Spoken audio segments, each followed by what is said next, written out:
At 1:30 in the morning on March 2, 1945, the sky over the German border was empty. No moon. No stars. No horizon.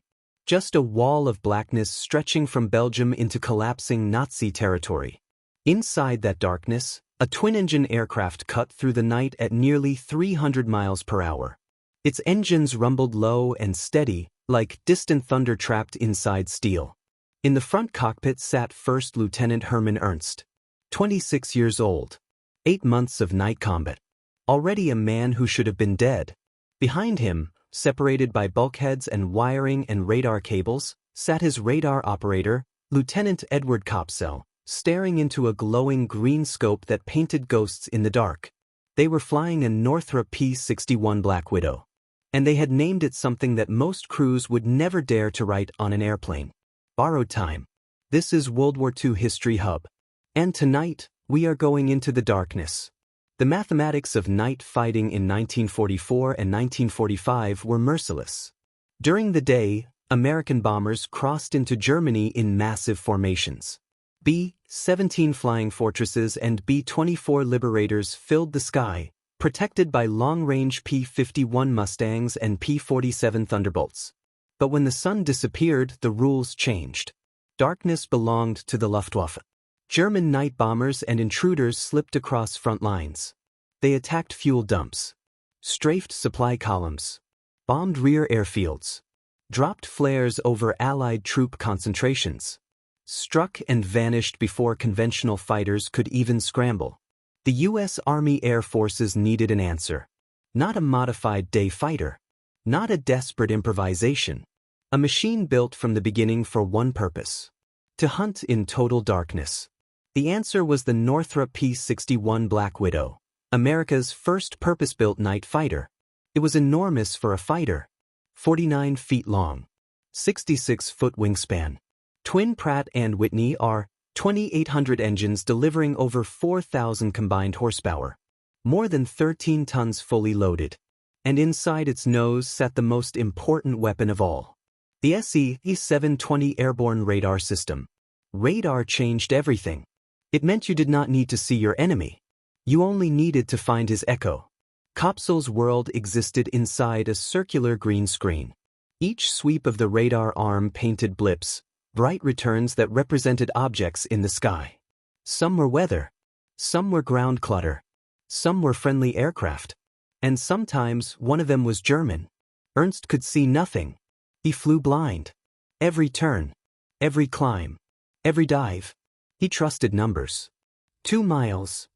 Turn 5 degrees left. Descending. Range closing. Trust was not optional.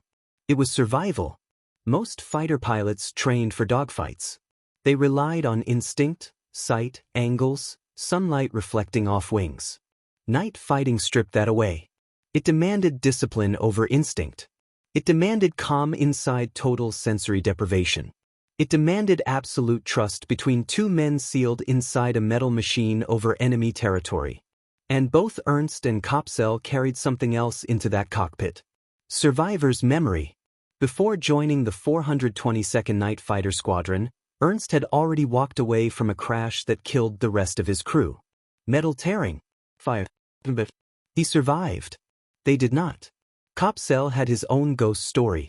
A separate aircraft accident. A different disaster. Different names on the casualty list. Same outcome. He walked away. Others did not.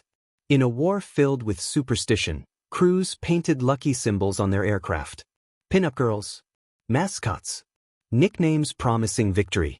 Ernst and Kopsel chose something darker. Borrowed time. Not as a joke. Not as bravado. But as acknowledgement. They believed they were living on hours that had once belonged to someone else. By early 1945, the 422nd Night Fighter Squadron was operating from Florennes Airfield in Belgium, a captured German base still scarred by Allied bombing. The Battle of the Bulge had torn through the Ardennes only months earlier. The ground was frozen. The airfield was muddy and scarred. Ground crews worked in sub-zero temperatures, draining oil from engines at night so it wouldn't freeze solid before morning. The P-61 was powerful. But it was complicated. Hydraulic lines failed. Electrical systems shorted. Radar units glitched. Engines demanded constant care. When it worked, it was deadly. When it didn't, it was unforgiving. On the ground, crews could hear distant artillery rumbling toward Germany. In the air, the war was narrowing toward its end. But the Luftwaffe was not finished. German night fighters, including the Messerschmitt Bf 110 and Junkers Ju 88, still operated over Belgium and Western Germany. Some hunted Allied bombers. Others attempted last-ditch strikes against supply lines. Fuel shortages crippled them. Pilot experience was declining. But desperation made them dangerous. The night of March 1st began like dozens before it. Routine patrol. Climb to altitude. Wait for radar vectors. But something was different. Ground control stations reported increased Luftwaffe activity along the Rhine. Multiple contacts. Unusual movements. Late war repositioning. Some believed Germany was attempting final redeployments before collapse. Others feared one last coordinated night strike. At 23:15 hours, ground control vectored borrowed time toward its first contact. A single aircraft. Heading west. 4,000 feet. Ernst turned immediately. Kopsel locked the radar. Range closed. 8 miles. 6. 4. Then the blip vanished. The German pilot had dropped low into terrain clutter where radar struggled to distinguish aircraft from hills and forest. The first chase ended empty. 15 minutes later, another vector. This one faster. Southwest heading.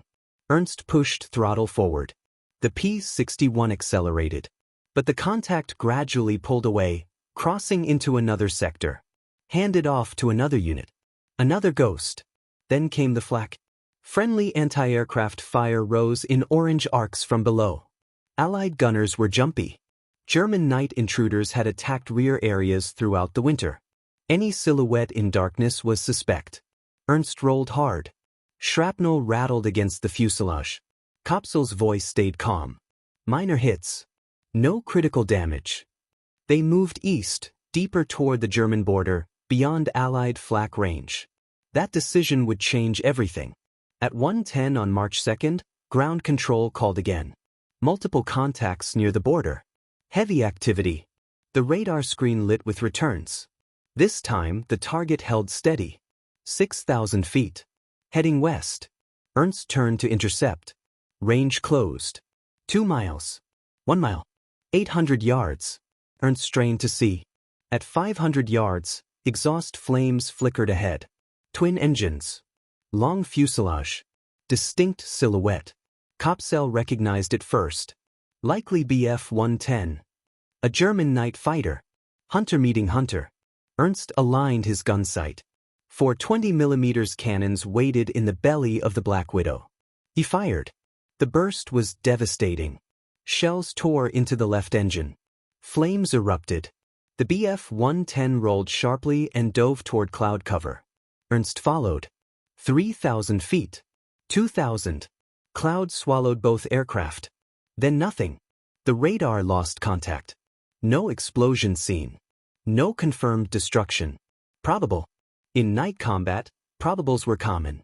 Confirmation required visual destruction. Still, the sky was alive. At 1:50, another contact appeared. Slow. Barely 150 miles per hour. Single engine. Heading west. Ernst descended carefully. At 600 yards, the shape emerged against darker ground below. Fixed landing gear. Inverted gull wings. Junkers Ju 87 Stuka. The dive bomber that had terrorized Europe in 1940 was still flying missions in 1945. Ernst did not hesitate. He fired from 500 yards. The Stuka exploded almost instantly, likely carrying bombs. Fireball. Debris spiraling downward. Confirmed kill. Seconds later, Kopsel called another contact. Same speed. Same direction. Another Stuka.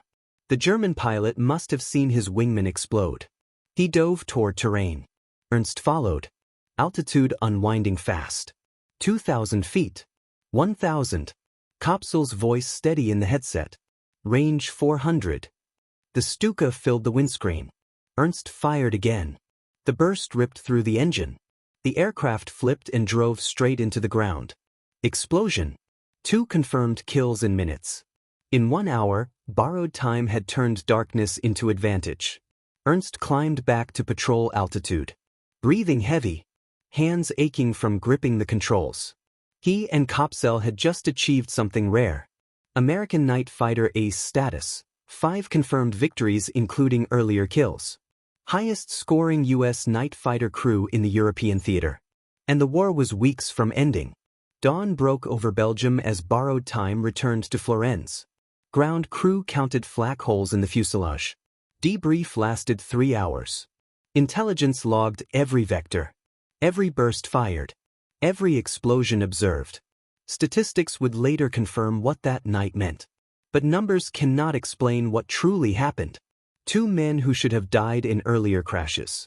2 survivors flying on time they believed did not belong to them. Trusting technology no one else fully understood. Hunting enemies they could not see. Winning in total darkness. The sky over Europe would soon fall silent. The Luftwaffe was collapsing. Fuel gone. Pilots gone. Factories bombed. But on that night, March 1st into March 2nd, 1945, the darkness still mattered. And borrowed time ruled it. This is only the beginning. Because the road to that night did not start in Belgium. It started with training accidents, early failures, mechanical breakdowns, and a squadron that nearly collapsed before proving itself. In Part 2, we go backward. To the creation of the 422nd Night Fighter Squadron. To the first American P-61 missions over England. To V-1 flying bomb interceptions.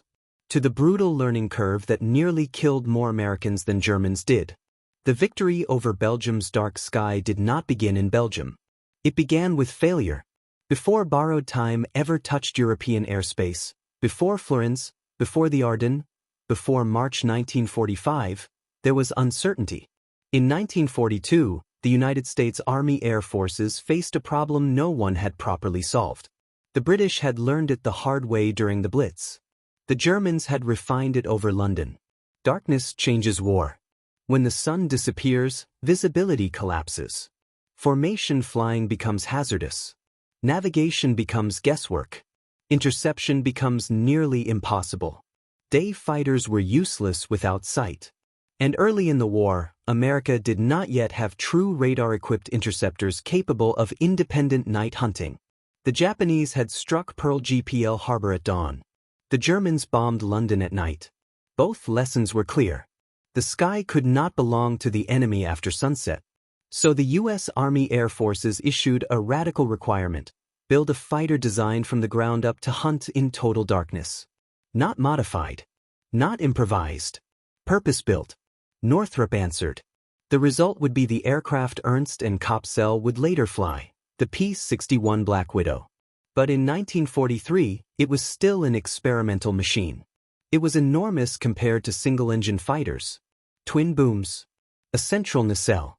Crew of 3, pilot, radar operator, gunner. Heavy. Complex. Expensive. Many senior officers doubted it. Some called it unnecessary. Others said converted P-70s were good enough. But engineers understood something critics did not. Night fighting is not about speed alone. It is about detection. The SC-720 radar system installed in the P-61 was revolutionary. Instead of relying on ground radar to guide fighters close to a target, as earlier systems did, the P-61 carried its own interception radar in its nose. It meant independence. It meant once airborne, the aircraft could search, detect, track, and attack without external help. But revolutionary technology creates revolutionary problems. The first operational P-61 units trained in the United States under constant pressure. Engines overheated. Hydraulics leaked. Radar units failed mid-flight. Electrical fires were not uncommon. And night flying itself was lethal even without enemy action. Young pilots, many barely out of advanced training, were asked to take off in darkness, climb into black skies, and land again without visual reference points. Instrument failure meant death. Spatial disorientation meant death. Mechanical failure at night meant almost no chance of survival. The 422nd Night Fighter Squadron was activated in early 1943. Most of its personnel had never flown a dedicated night fighter before. They trained first in modified Douglas P-70 Havocs, temporary stopgap aircraft converted from light bombers. The P-70 was underpowered and poorly equipped for true interception. It was a placeholder. Accidents were frequent. Landing at night required precision most pilots had not yet mastered. Several aircraft were lost before the squadron ever deployed overseas. Then came the transfer to England in 1944. The European theater demanded night fighters urgently. Germany had begun launching V-1 flying bombs toward London, pilotless cruise missiles traveling at high speed, low altitude. The British Royal Air Force was intercepting them with modified fighters. The Americans were expected to assist. But when the 422nd arrived, many of their P-61 aircraft were not yet fully operational. Radar calibration issues plagued them. Maintenance crews worked around the clock learning a machine that was still new even to its manufacturer. The British were skeptical. They already had experienced night fighter crews flying Mosquitoes and Beaufighters. Some RAF officers privately doubted the large American Black Widow could match their aircraft in agility. The Americans understood the skepticism. They also understood something else. If the P-61 failed in Europe, the entire concept of American night fighting would collapse. Failure would mean reverting to modified aircraft. It would mean surrendering the initiative after dark. So the 422nd trained relentlessly. Radar operators practiced identifying friendly returns versus hostile signatures. Pilots practiced blind approaches. Gunners drilled emergency procedures. One of the earliest lessons was brutal. Night combat required a bond stronger than standard crew coordination. In a daylight fighter, a pilot could react visually. At night, the pilot was dependent on his radar operator for survival. A misread distance could result in collision. A delayed call-out could mean overshooting the target. A panic reaction could break formation at low altitude. Trust was not encouraged. It was mandatory. Hermann Ernst joined the squadron after surviving a devastating training crash in the United States. The memory of twisted metal and lost crew members followed him to England. He flew differently after that. Less reckless. More precise. Edward Kopsel also arrived with the shadow of survival behind him. Two men marked by fate before ever firing at an enemy. Their first operational missions over England were anticlimactic. Hours of patrol. Radar sweeps revealing nothing but weather echoes. Occasional false alarms. Fuel running low. Return to base without engagement. Frustration built. Some pilots questioned whether the Luftwaffe was even still capable of meaningful night operations in their sector. Then came the V-1 interceptions. The flying bomb was small and fast. Interception required precise radar tracking and careful approach. The V-1 could explode violently if hit too close. The P-61's heavy cannons were effective. Several V-1s were destroyed by American night fighter crews. Confidence grew. The aircraft that many had doubted was proving itself capable. Then the front shifted. After D-Day, Allied forces advanced across France. Airfields moved forward. The Fortitude redeployed to the continent. Temporary strips carved from captured German fields became their new homes. Minimal infrastructure. The P-61 was not designed for primitive conditions. But war rarely accommodates design preference. Maintenance crews cannibalized damaged aircraft to keep others flying. Radar technicians became magicians, improvising parts from limited supplies. And slowly, as 1944 turned into 1945, the squadron began encountering more aggressive Luftwaffe resistance.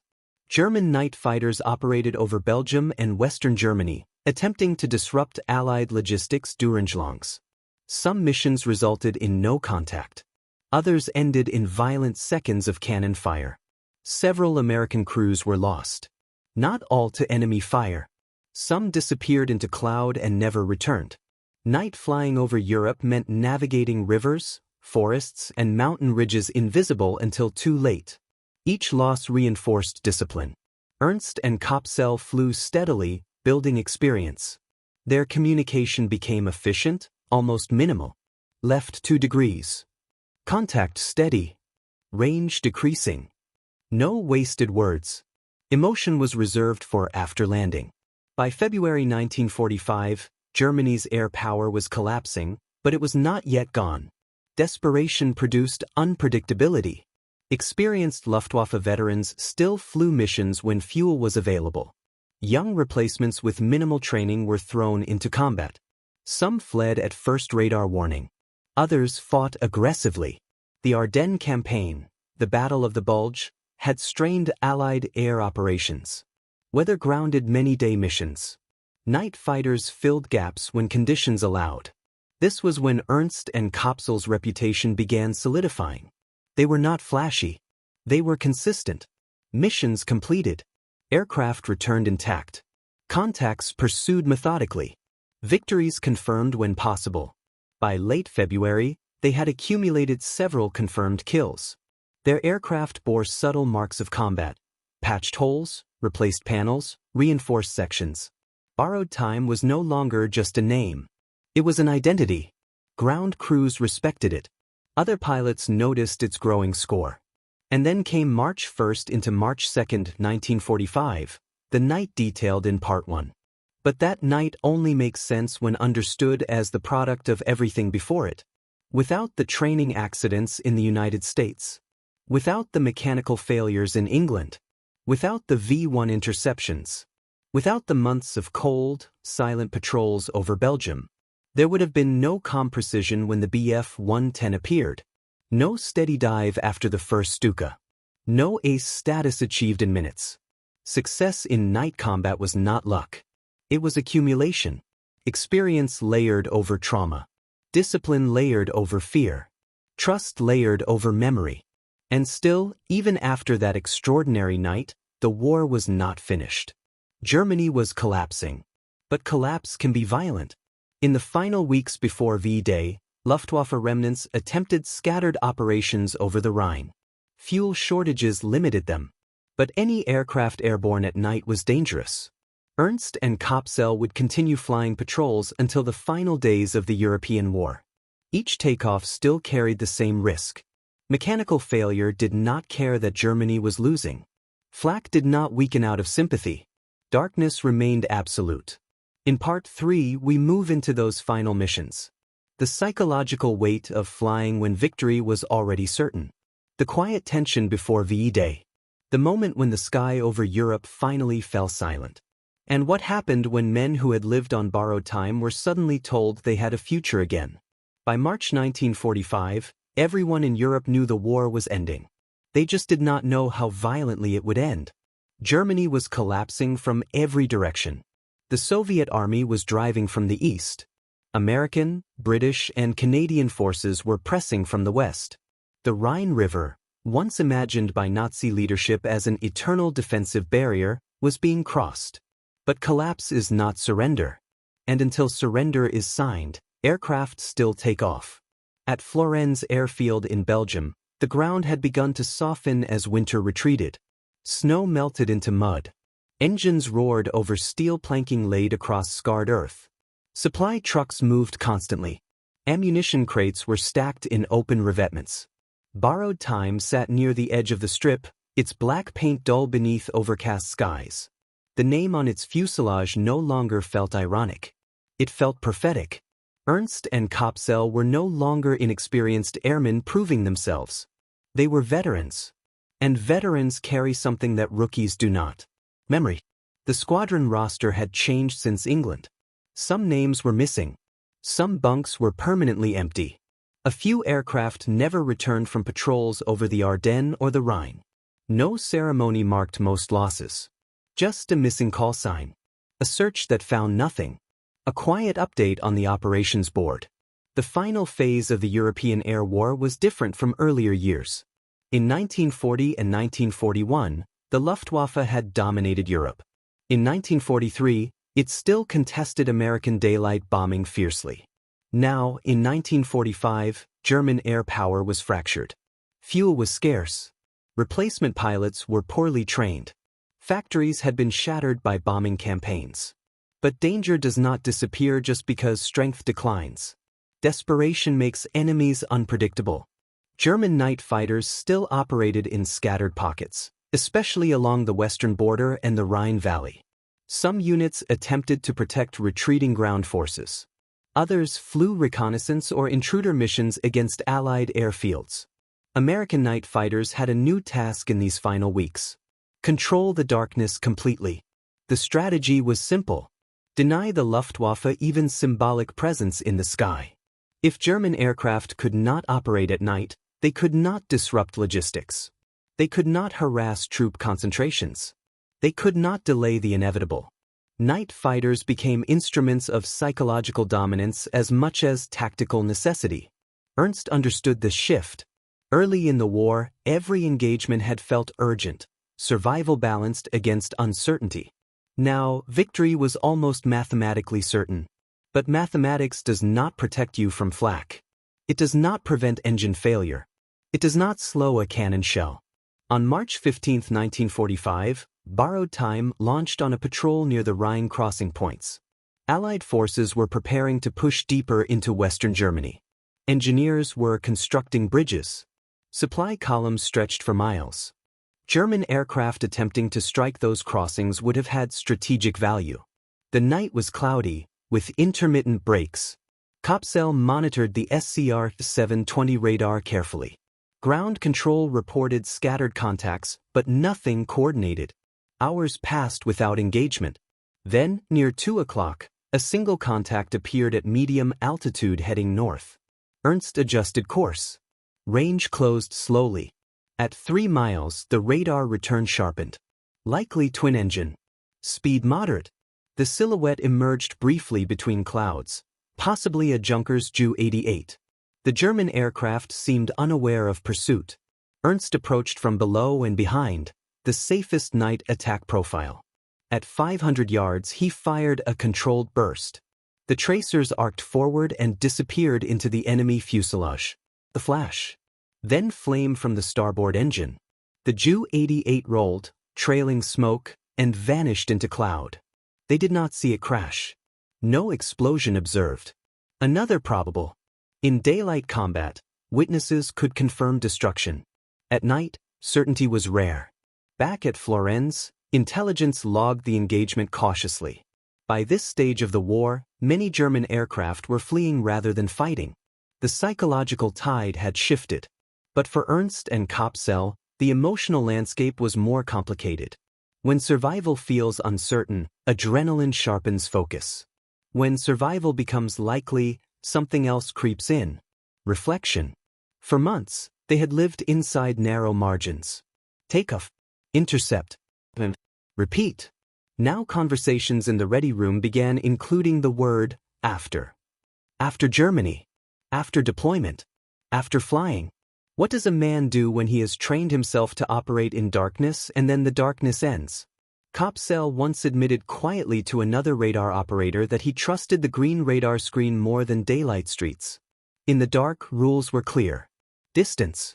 Bearing. Closure rate. In peace, rules were not so simple. April approached. American forces surged across the Rhine. German resistance fragmented further. On April 10th, Borrowed Time flew what would become one of its last combat patrols. Weather was clearer than usual. Moonlight reflected faintly off river surfaces. Radar returns were sparse.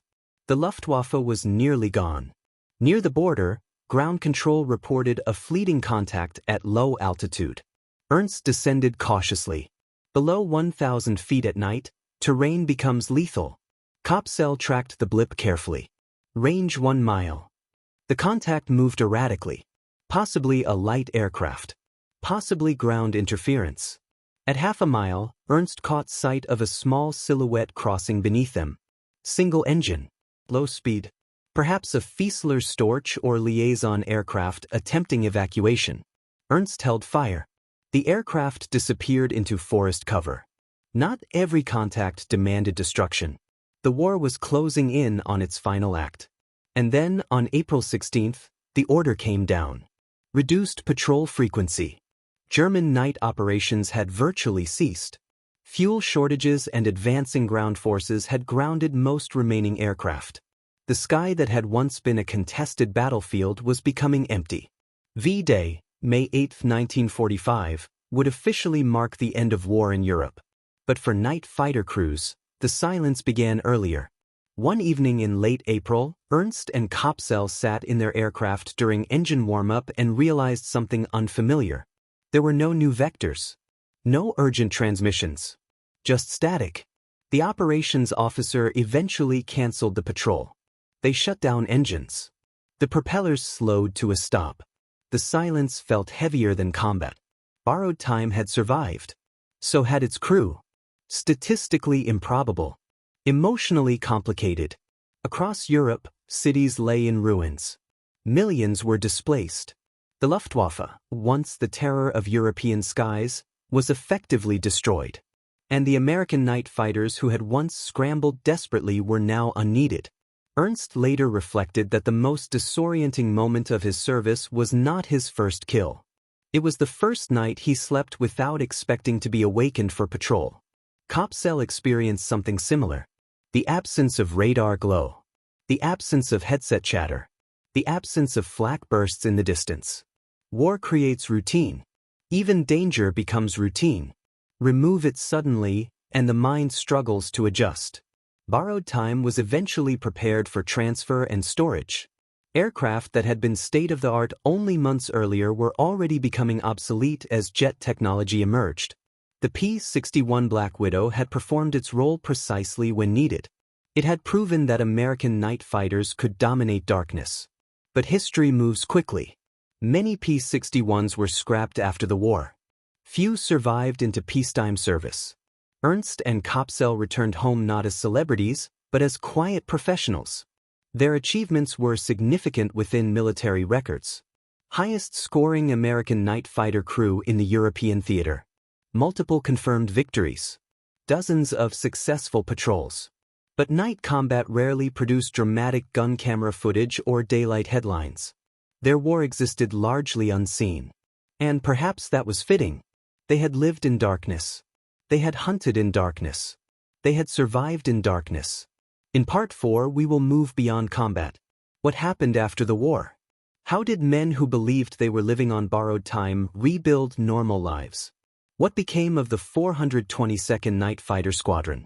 What legacy did the P-61 leave in American aviation history? And why, decades later, historians would look back and realize that the true victory of the Black Widow was not the number of aircraft destroyed, but the complete control of the night sky at the moment it mattered most. When the engines stopped for the last time in April 1945, the silence did not feel like victory. It felt unfamiliar. 4 months, the men of the 422nd Night Fighter Squadron had lived inside a rhythm defined by urgency. Briefing. Patrol. Debrief. Maintenance. Repeat. War compresses time. It simplifies existence into survival and mission. But when Germany surrendered on May 8, 1945, that compression released all at once. Across Europe, cities celebrated. Church bells rang. Soldiers embraced strangers in the streets. Photographs captured smiling faces beneath torn flags and shattered buildings. At Florennes Airfield, celebration was quieter. Pilots shook hands. Ground crews opened ration bottles saved for a moment like this. Mechanics who had frozen through Belgian winters leaned against aircraft tires and stared at open sky. No flares. No anti-aircraft bursts. No distant engine noise. Just open air. Borrowed time sat motionless. Its black paint scarred by flak fragments. Panels replaced. Metal patched. Victory marks carefully stenciled. It had done its job. The P-61 Black Widow had entered combat under doubt. Many questioned whether America needed a dedicated night fighter. Others believed the aircraft was too large, too complex, too specialized. But by 1945, the argument was over. The night sky over Western Europe belonged to the Allies. German night operations had collapsed not only because of fuel shortages, but because interception had become nearly certain. Radar had rewritten darkness. Ernst stood near the aircraft one evening after the surrender and ran his hand along the fuselage where the name "borrowed time" was painted. The phrase had once meant something deeply personal. He believed he was living on hours not originally meant for him. Surviving a crash that killed others changes a man permanently. So does war. Kopsel approached quietly. 4 months, their communication had been measured in headings, distances, and comm instructions. Now, with the headset removed and the sky quiet, conversation felt different. "What do you think happens now?" Kopsel asked. It was not a tactical question. Ernst did not answer immediately. What does happen after survival becomes normal again? They had built identities around night interception, around radar screens glowing in black cockpits, around the tension of unseen enemies. Peace does not come with instructions. Within weeks, redeployment orders began circulating. Some night fighter units were scheduled for potential transfer to the Pacific Theater, where war against Japan still raged. Others would be stood down entirely. The atomic bombings of Hiroshima and Nagasaki in August would end the Pacific War before large-scale night fighter redeployment became necessary. For many P-61 crews in Europe, combat had ended permanently. Aircraft were inspected, catalogued, and in many cases prepared for storage or scrapping. Technology moves faster than memory. By late 1945, jet aircraft were already reshaping military aviation. The age of propeller-driven heavy fighters was fading. The Black Widow, once revolutionary, was becoming transitional. Few aircraft survive the peace as long as they survive war. Borrowed time was eventually retired. Its metal dispersed into inventory systems. Its radar removed. Its engines separated from the machine that had carried them through darkness. But legacy does not require physical survival. The 422nd Night Fighter Squadron had proven something fundamental. That radar-guided, crew-coordinated night interception could dominate airspace. That darkness was no longer sanctuary. That trust between pilot and radar operator could overcome the absence of sight. Ernst returned to civilian life with little public recognition. Night fighter victories rarely produced dramatic headlines. There were no bright contrails or daylight dogfights for cameras. Their war existed mostly in logbooks. Kopsel carried similar quiet accomplishment. For years after the war, both men would occasionally wake in darkness expecting to hear engines. Expecting headset static. Expecting a vector call from ground control. War does not leave when treaties are signed. It lingers in habit. It lingers in silence. Historians later examined night operations in Europe and realized something often overlooked. While daylight bombing campaigns received the majority of attention, control of the night sky was equally decisive.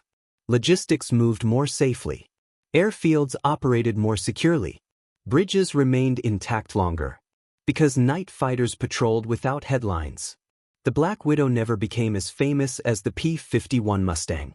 It was not as elegant. It was not as fast in daylight. But in its environment, in darkness, it was unmatched. And perhaps that is why the story of borrowed time endures quietly rather than loudly. It represents a specific kind of courage. Not the visible heroism of sunlight, but the disciplined courage of unseen patrols. The willingness to trust instruments instead of instinct. To fly towards signals instead of shapes. To enter black sky knowing the enemy might be closer than vision allows. Ernst once reflected that the most significant moment of his service was not a confirmed kill. It was the realization, months after the war, that he no longer measured nights by sortie duration. He measured them by sleep. That transition, from survival to normalcy, may have been the most difficult mission of all. Today, restored P-61 aircraft in museums stand silent beneath controlled lighting. Visitors walk around them reading placards. Children point at the radar dome. Veterans sometimes pause longer than others. Metal can be preserved. But what cannot be displayed is the feeling of that cockpit at 1:30 in the morning over Belgium. No horizon. No stars. Only trust. Only training. Only a green radar scope glowing in darkness. Borrowed time was not about superstition. It was about awareness. Every mission acknowledged fragility. Every landing acknowledged chance. But survival was not accidental. It was built. through discipline, through teamwork, through technology mastered under pressure. When the night over Europe finally fell silent, it did not happen suddenly. It faded, patrol by patrol, contact by contact, until one evening the engines shut down and did not start again. The sky did not announce the change. It simply remained empty. And that emptiness was victory. This has been World War II History Hub. The story of American night fighters over Belgium. The story of the P-61 Black Widow. The story of two men who believed they were flying on borrowed time, and proved that time, when used with precision and courage, can change history. And somewhere, in some museum hangar, beneath quiet lights and polished floors, a black aircraft rests. If you stand close enough and listen long enough, you might still hear the radar sweep, the engines spooling up, and a calm voice saying, "Contact, range decreasing." Next mission. A new front. A new winter. A different hill. History never stays silent for long.